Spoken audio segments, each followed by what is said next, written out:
alaikum. Peace to you all. My name is Saba Ahmed. I'm a law student at American University.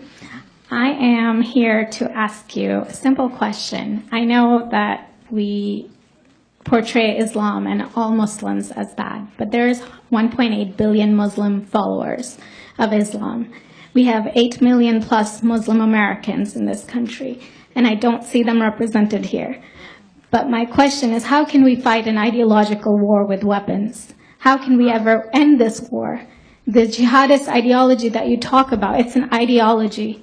How can you ever win this thing if you don't address it ideologically? Great question. I am so glad you're here, and I am so glad you brought that up because it gives us an opportunity to answer.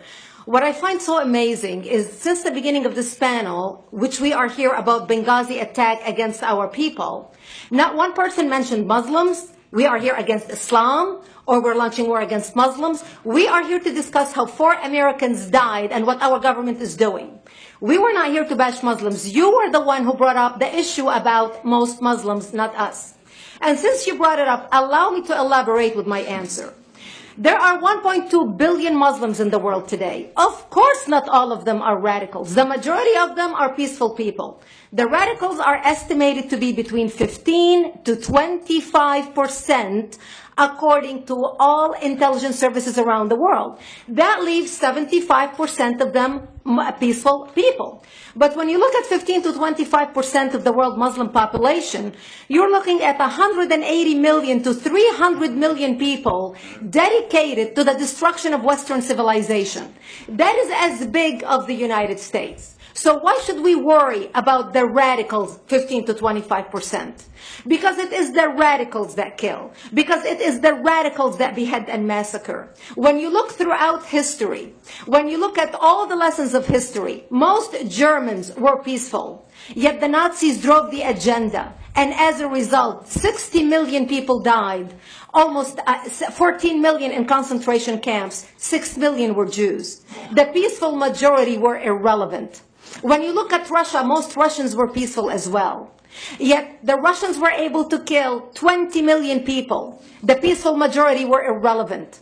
When you look at China, for example, most Chinese were peaceful as well. Yet the Chinese were able to kill 70 million people. The peaceful majority were irrelevant. When you look at Japan prior to World War II, most Japanese were peaceful as well. Yet Japan was able to butcher its way across Southeast Asia, killing 12 million people, mostly killed with bayonets and shovels. The peaceful majority were irrelevant. On September 11th in the United States, we had 2.3 million Arab Muslims living in the United States.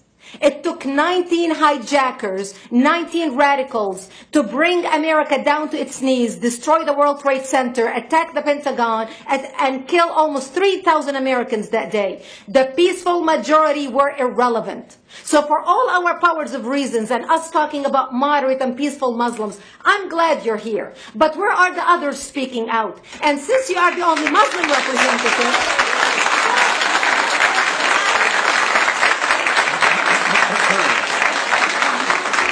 applause till the end.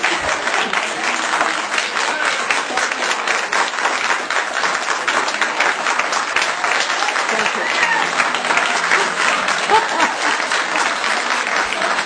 Thank you.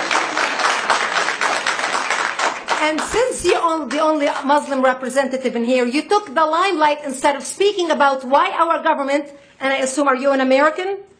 You're an American citizen. So as an American citizen, you sat in this room and instead of standing up and saying a question or asking something about our 4 Americans that died and what our government is doing to correct the problem, you stood there to make a point about peaceful, moderate Muslims. I wish you brought 10 with you to question about how we can hold our government responsible. It is time we take political correctness and throw it in the garbage where it belongs and start calling it fair.